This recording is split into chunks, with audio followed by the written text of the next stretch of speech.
Hello students, आज हम physics की फर्स्ट यूनिट 12th में जो है इलेक्ट्रोस्टैटिक वो स्टार्ट करेंगे।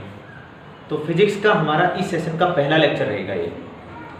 सो इलेक्ट्रोस्टैटिक्स, जैसा कि नाम से ही पता चल रहा है, इलेक्ट्रोस्टैटिक, स्टैटिक का मतलब है रेस्ट और इलेक्ट्रो का मतलब है समथिंग रिलेटेड टू चार्ज। इससे पहले आपने पढ़ा होगा दो टाइप के चार्ज होते हैं, पॉजिटिव चार्ज, नेगेटिव चार्ज। एक एटम के अंदर इलेक्ट्रॉन्स होते हैं, प्रोटॉन्स होते हैं। इलेक्ट्रॉन्स के ऊपर नेगेटिव चार्ज होता है और प्रोटॉन्स के ऊपर पॉजिटिव चार्ज होता है। तो ये सारी बेसिक बातें आप 11th तक पढ़ चुके हैं। तो हम डायरेक्ट बात करते हैं इलेक्ट्रोस्टैटिक क्या है।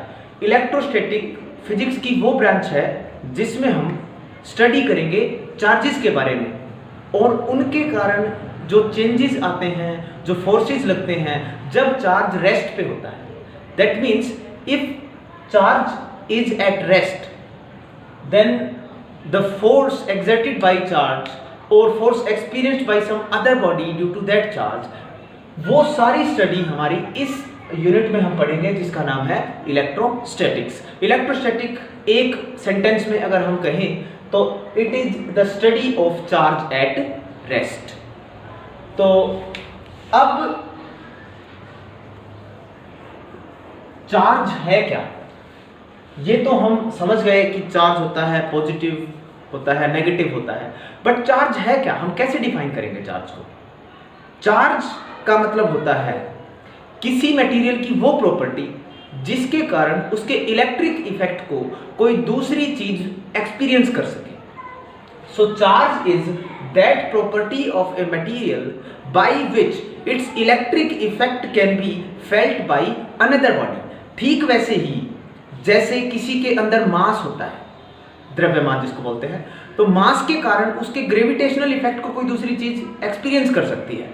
ठीक ऐसे ही चार्ज क्या है, चार्ज के कारण किसी भी चीज के इलेक्ट्रिक इफेक्ट, विद्युतीय प्रभाव को कोई दूसरी चीज महसूस कर सकती है, तो उसको हम क्या बोलते हैं, चार्ज। वो प्रॉपर्टी किसी मटेरियल की जिसके कारण उसके इलेक्ट्रिक इफेक्ट को कोई दूसरी चीज महसूस कर सकती है। And charge is of two type, positive charge and negative charge. फिर इसके बारे में कुछ सिंपल बातें कि अगर दो बॉडी जिनके ऊपर पॉजिटिव चार्ज है, उन दोनों बॉडीज को नजदीक लाएंगे तो उनके बीच में रिपल्शन होता है।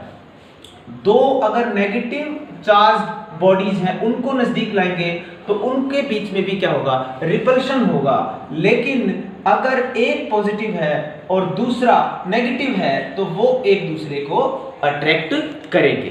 तो हम इसको ब्रीफली ये बोल सकते हैं that like charges repel each other, यानी एक जैसे चार्ज एक दूसरे को रिपेल करते हैं, प्रतिकर्षित करते हैं।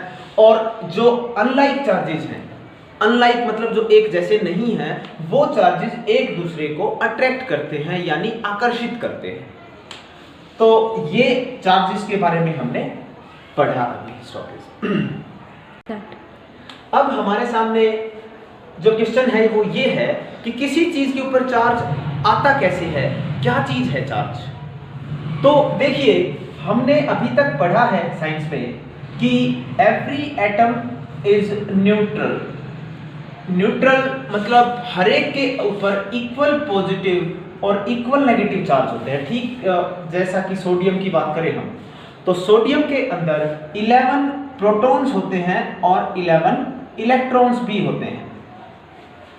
लेकिन हम देखते हैं कि सोडियम के अंदर टेंडेंसी है कि सोडियम अपना एक इलेक्ट्रॉन लूज करके Na पॉजिटिव की फॉर्म में आ जाता है। इसका मतलब जब कोई चीज इलेक्ट्रॉन लूज करती है तो उसके ऊपर पॉजिटिव चार्ज आ जाता है, जब कोई चीज इलेक्ट्रॉन गेन करती है तो उसके ऊपर नेगेटिव चार्ज आ जाता है। तो नॉर्मली अगर हम ये बताएं कि what is the cause of charging, cause क्या है, चार्ज होने का कारण क्या है, तो वो है transfer of electrons. Transfer of electrons, because हम देखेंगे किसी के ऊपर से इलेक्ट्रॉन अगर चले गए तो इसका मतलब अब 11 प्रोटॉन थे ना, सोडियम में 11 इलेक्ट्रॉन थे, एक इलेक्ट्रॉन चला गया तो प्रोटॉन तो रह गए 11 ही, लेकिन इलेक्ट्रॉन रह गए केवल 10। तो इसका मतलब एक प्रोटॉन ज्यादा हो गया, इसका मतलब उसके ऊपर पॉजिटिव चार्ज आ गया। तो हम ये बोल सकते हैं कि transfer of electron is the actual cause of charge. तो चार्ज का जो एक्चुअल कारण है वो है इलेक्ट्रॉन का ट्रांसफर होना। इलेक्ट्रॉन किसी चीज के अंदर से चले जाते हैं और किसी चीज के ऊपर आ जाते हैं, तो दोनों ही केसेस में जब इलेक्ट्रॉन का लॉस होता है तो पॉजिटिव चार्ज आ जाता है उस मटेरियल पे, और जब इलेक्ट्रॉन का गेन होता है तो नेगेटिव चार्ज आ जाता है उस मटेरियल पे। ठीक है। उसके बाद एक इंपॉर्टेंट टर्म जो यूज होती है वो है क्वांटाइजेशन ऑफ चार्ज। कि what do you mean by quantization of charge. Question इस टाइप से भी आ सकता है कि क्वांटाइजेशन ऑफ चार्ज क्या है, और ऐसे भी आ सकता है why charge is always found to be quantized, या फिर कई बार नंबर ऑफ इलेक्ट्रॉन्स निकालने आते हैं कि किसी भी बॉडी पे इतना अमाउंट ऑफ चार्ज है, तो ये बताइए कि कितने इलेक्ट्रॉन्स वहां से ट्रांसफर हुए।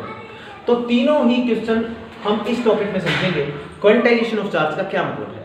क्वांटाइजेशन ऑफ चार्ज का मतलब होता है कि चार्ज किसी भी बॉडी पे हमेशा इलेक्ट्रॉन का जो चार्ज है उसका इंटीग्रल मल्टीपल मिलेगा। मतलब इलेक्ट्रॉन के ऊपर जो चार्ज है वो होता है 1.6 इंटू 10⁻⁻19 कूलम। ये टर्म आपको याद रखनी है, ये बार बार वैसे भी इस्तेमाल होगी, याद हो जाएगी आपको।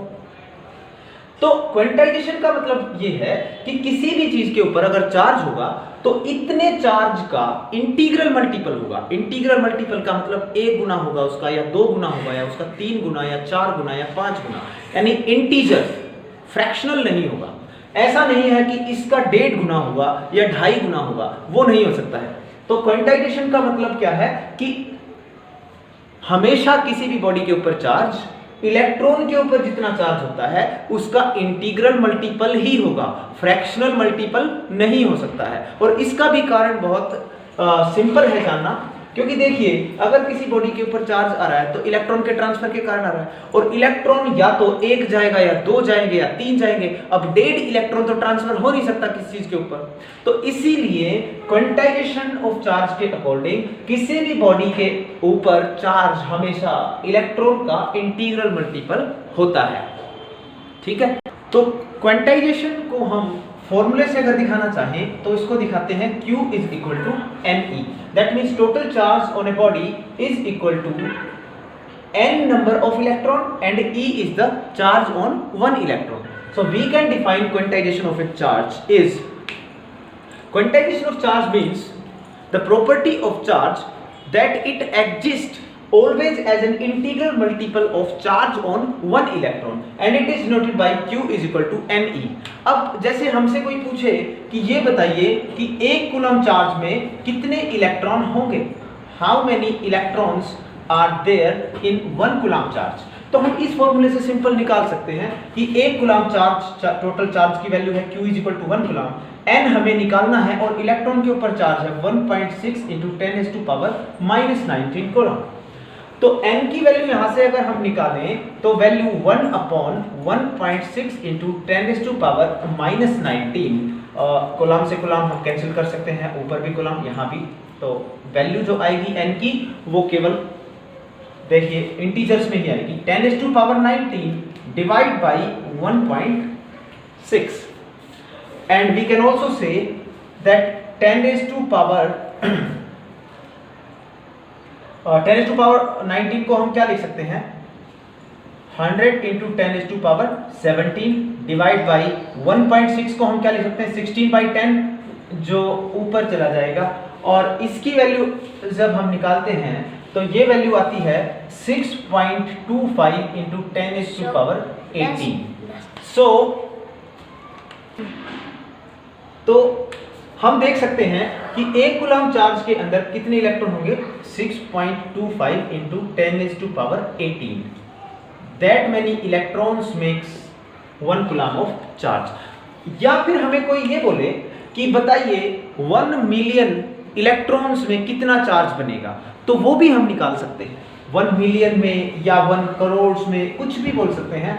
तो हम निकाल सकते हैं 1 मिलियन इलेक्ट्रॉन्स, फिर से हमारे पास Q is equal to N into e, number of electron 1 million, 1 million का मतलब आपको पता होना चाहिए 10 लाख होता है, या फिर 10⁻⁶ बोल सकते हैं हम, और इलेक्ट्रॉन के ऊपर चार्ज होता है 1.6 इंटू 10⁻⁻19। तो जो चार्ज 1 मिलियन इलेक्ट्रॉन पे होगा वो कितना होगा 1.6 इंटू 10⁻⁻19 प्लस 6, जिसको हम क्या लिख सकते हैं -13। तो इतना चार्ज होगा 1 मिलियन इलेक्ट्रॉन्स पे। तो this is an example of quantization of charge, through which we can find out how many electrons are present in given charge, and also we can find out how many electrons will make certain amount of charge.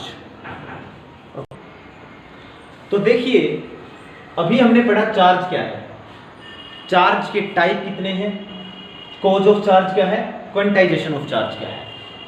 देखिए charge के बारे में बता दिया, it is property of a material by which its electric effect can be experienced by another body। दूसरी चीज cause of charge, charge का actual cause क्या है, ट्रांसफर ऑफ इलेक्ट्रॉन। वैसे कब होता है इलेक्ट्रॉन का ट्रांसफर, देखा जाए तो जब हम घिसते हैं किसी चीज को, फ्रिक्शनल फोर्सेस जब लगते हैं ना, तब कुछ इलेक्ट्रॉन एक बॉडी के ऊपर चले जाते हैं, कुछ इलेक्ट्रॉन एक बॉडी के ऊपर कमी रह जाती है। जैसे अगर आप एक सिंपल सा एग्जांपल देखें, कंघे, सूखे बालों में अगर आप कंघी करेंगे ना और फिर उस कंघी को आप नीचे रेत के पार्टिकल्स के पास लेकर जाएंगे तो चिपक जाते हैं छोटे छोटे पार्टिकल्स। तो that is also effect of charge, क्योंकि उसके ऊपर सर्टेन चार्ज आ जाता है जो अपोजिटली चार्ज पार्टिकल को अपनी तरफ खींच लेता है। तो एक्चुअल कॉज ऑफ चार्ज क्या है, transfer of electron, and that is due to frictional forces. उसके बाद नेक्स्ट है quantization of charge. Quantization of charge मैंने अभी बताया कि चार्ज किसी भी चीज के ऊपर हमेशा इलेक्ट्रॉन के ऊपर जितना चार्ज होता है उसका इंटीग्रल मल्टीपल होगा। इंटीग्रल मल्टीपल को समझना जरूरी है। इंटीजर का मतलब होता है पूर्ण संख्या, पूर्णांक बोलेंगे उसको हम, 1 2 3 4 ये सारे इंटीजर्स होते हैं। 1.5 ये इंटीजर नहीं है। तो इलेक्ट्रॉन के ऊपर जितना चार्ज है उसका 1 गुना, 2 गुना, 3 गुना चार्ज हो सकता है, और इसी को बोलते हैं क्वांटाइजेशन ऑफ चार्ज। और इसको समझना बिल्कुल आसान है, क्योंकि किसी भी बॉडी से इलेक्ट्रॉन या तो 1 जाएगा या 2 जाएंगे या 3 जाएंगे, 1.5 या 2.5 इस तरीके से नहीं जाएंगे। 2.5 या 1.5 इलेक्ट्रॉन का ट्रांसफर नहीं होता है। तो इसलिए जो चार्ज होता है वो भी हमेशा इलेक्ट्रॉन के ऊपर जितना चार्ज है उसका इंटीग्रल मल्टीपल ही होता है। उसके बाद नेक्स्ट टर्म हम समझते हैं चार्ज बाई इंडक्शन। मान लीजिए हमारे पास एक बॉडी है जिसके ऊपर कोई भी चार्ज नहीं, जैसा कि हम समझते हैं कि हर चीज न्यूट्रल होती है, जितने प्रोटॉन्स होते हैं उतने ही इलेक्ट्रॉन्स होते हैं। लेकिन ऑलरेडी एक न्यूट्रल चीज के नजदीक हम क्या करते हैं, एक पॉजिटिवली चार्ज या कोई भी चार्ज एक रोड हम नजदीक लेके आते हैं उससे क्या होगा, ये पॉजिटिव चार्ज के इफेक्ट से इसके नेगेटिव चार्ज इधर आ जाएंगे और पॉजिटिव चार्ज इधर स्प्रेड हो जाएंगे। ठीक है, फिर हम क्या कर सकते हैं, आप ये समझ गए होंगे कि पॉजिटिव के इफेक्ट से नेगेटिव इधर अट्रैक्ट हो जाएगा और पॉजिटिव जो है इसका उधर चला जाएगा। और इसके बाद क्या होगा, इसके बाद हम एक काम कर सकते हैं, इस साइड को कर सकते हैं अर्थ। अर्थ का मतलब आप सब जानते हैं कि अर्थ जो है वो एक बहुत अच्छा कंडक्टर है। ये सारा चार्ज इधर वाला यहाँ पर चला जाएगा, और फिर अगर हम इस रोड को हटा भी लें तो भी क्या होता है, ये जो नेगेटिव चार्ज है ये इवनली डिस्ट्रीब्यूट हो जाता है। तो अब ये बॉल जिसके ऊपर कोई भी चार्ज नहीं था, ये बॉल अब क्या हो गई है, नेगेटिवली चार्ज हो गई है। हमने चार्ज इंड्यूस कर दिया है और इस प्रोसेस को बोलते हैं चार्ज बाई इंडक्शन। मैं इसको रिपीट करता हूं, कोई बॉडी थी हमारे पास जिसके ऊपर कोई भी चार्ज नहीं था, न्यूट्रल थी। हम उसके नजदीक एक पॉजिटिव चार्ज की प्लेट लेकर आए या फिर रोड लेकर आए, जिसके कारण उसने उसके नेगेटिव चार्ज को अपनी तरफ अट्रैक्ट कर लिया, पॉजिटिव चार्ज इधर हो गया। नेक्स्ट स्टेप में हम क्या करते हैं, इधर से इसको ग्राउंडेड कर देते हैं। ग्राउंडेड होने के कारण पॉजिटिव चार्ज नीचे चला जाता है, और उसके बाद इस रोड को भी हटा लेते हैं। तो जो नेगेटिव चार्ज इधर बचा हुआ था वो पूरी पे डिस्ट्रीब्यूट हो जाता है। इसका मतलब जिस बॉल के ऊपर कोई चार्ज नहीं था, अब वो नेगेटिवली चार्ज हो गई है, हमने उसके ऊपर चार्ज इंड्यूस कर दिया है, और इसी को हम क्या बोलते हैं, चार्ज बाई इंडक्शन। ठीक है, तो आज के लेक्चर का हम लास्ट टॉपिक करते हैं, और वो है चार्ज और मास, इन दोनों में क्या डिफरेंस होता है। जैसा सबसे पहला डिफरेंस मैंने आपको बताया था, चार्ज के कारण हम किसी बॉडी के इलेक्ट्रिक इफेक्ट को फील करते हैं, और मास के कारण किसी बॉडी के ग्रेविटेशनल इफेक्ट को हम एक्सपीरियंस करते हैं, फील करते हैं। इसके अलावा कुछ जो पॉइंट्स हम बना सकते हैं इन दोनों के डिफरेंशिएट करते टाइम, तो देखिए क्या है वो। सबसे पहला, चार्ज तो पॉजिटिव भी हो सकता है, नेगेटिव भी हो सकता है और जीरो भी हो सकता है, ठीक है। बट मास हमेशा पॉजिटिव ही होगा, नेगेटिव भी नहीं हो सकता और जीरो भी नहीं हो सकता, क्योंकि जीरो का मतलब क्या है, कोई चीज एग्जिस्ट ही नहीं कर रही है। मास किसी चीज का जीरो, मासलेस कोई चीज एग्जिस्ट ही नहीं करती है। उसके बाद सेकंड पॉइंट, चार्ज क्वेंटाइज होता है। चार्ज जो है वो क्वेंटाइज होता है और इलेक्ट्रॉन के चार्ज का इंटीग्रल मल्टीपल होता है। But mass can also be fractional, mass जो है वो फ्रैक्शनल भी हो सकता है। उसके बाद नेक्स्ट, चार्जेस के बीच में रिपल्शन का फोर्स भी हो सकता है। और तो चार्जेस के बीच में अगर लाइक चार्जेस हैं, दोनों पॉजिटिव हैं या दोनों नेगेटिव हैं, तो उनके बीच में रिपल्शन का फोर्स होता है। और अनलाइक चार्जेस, जैसे एक पॉजिटिव और दूसरा नेगेटिव है, तो उनके बीच में अट्रैक्शन का फोर्स होता है। तो चार्जेस के बीच में रिपल्शन भी होता है और अट्रैक्शन का फोर्स भी होता है। बट मासेस के बीच में हमेशा क्या होता है, अट्रैक्शन का फोर्स होता है। जैसा हमने 11th में ग्रेविटेशनल फील्ड में पढ़ा था, ग्रेविटेशन की जो यूनिट थी उसमें, कि हमेशा दो मासेस हैं वो आपस में क्या करते हैं, एक दूसरे को अट्रैक्ट करते हैं। उसके बाद नेक्स्ट है, चार्ज हमेशा कंजर्व रहता है। चार्ज जो है वो कंजर्व रहता है। कंजर्व रहने का मतलब है चार्ज हमेशा जितना है नेचर में उतना ही रहेगा। मान लीजिए अगर किसी के ऊपर +2 पॉजिटिव चार्ज आया है, तो इसका मतलब ये भी है किसी दूसरी चीज के ऊपर -2 चार्ज भी आया होगा। तो ओवरऑल अगर जब जोड़ेंगे उसको, तो हम बोलेंगे कि चार्ज हमेशा उतना ही रहता है, चार्ज हमेशा कंजर्व रहता है।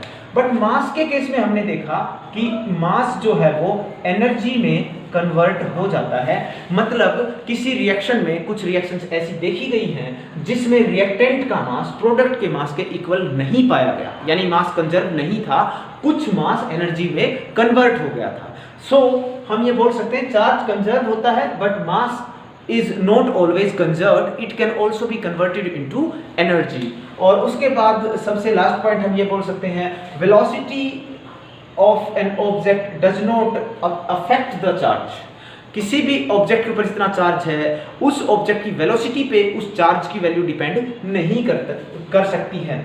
सो वेलोसिटी इंडिपेंडेंट होता है चार्ज, हम ये बोल सकते हैं। लेकिन आइंस्टाइन की थ्योरी ऑफ रिलेटिविटी के अकॉर्डिंग मास जो है वो होता है m0/√(1-v²/c²। ये एक बहुत बड़ा फॉर्मूला आपको जो दिखाई दे रहा है, हो सकता है फर्स्ट टाइम आपने देखा हो, बट मैं बता दूं इतना ही है इसमें मेन बात, कि जैसे जैसे ये वेलोसिटी बढ़ेगी ना यहाँ पर किसी भी ऑब्जेक्ट की, तो हम देखेंगे इस मास की वैल्यू क्या होगी, लगातार इंक्रीज होती जाएगी इस रिलेशन के अकॉर्डिंग। ये रिलेशन आइंस्टाइन ने दिया था, अभी बहुत ज्यादा इसको समझने की जरूरत नहीं है, ये बस इतना ही आप समझें कि जैसे जैसे किसी भी चीज की वेलोसिटी बढ़ती है, तो आइंस्टाइन की थ्योरी ऑफ रिलेटिविटी के अकॉर्डिंग उसके मास में भी इंक्रीज होता है। तो ये सारे जो 4-5 पॉइंट थे, ये चार्ज और मास को डिफरेंशिएट करते हैं। आज का हमारा लेक्चर हम यहीं पर समाप्त करते हैं। कोई भी क्वेरी है तो आप मुझे कमेंट कर सकते हैं, या फिर मेरे व्हाट्सएप नंबर 9896570792 पर अपनी क्वेरी डाल के कोई भी आप पूछ सकते हैं। कोई भी क्वेश्चन मैं आपको तुरंत रिप्लाई करूँगा।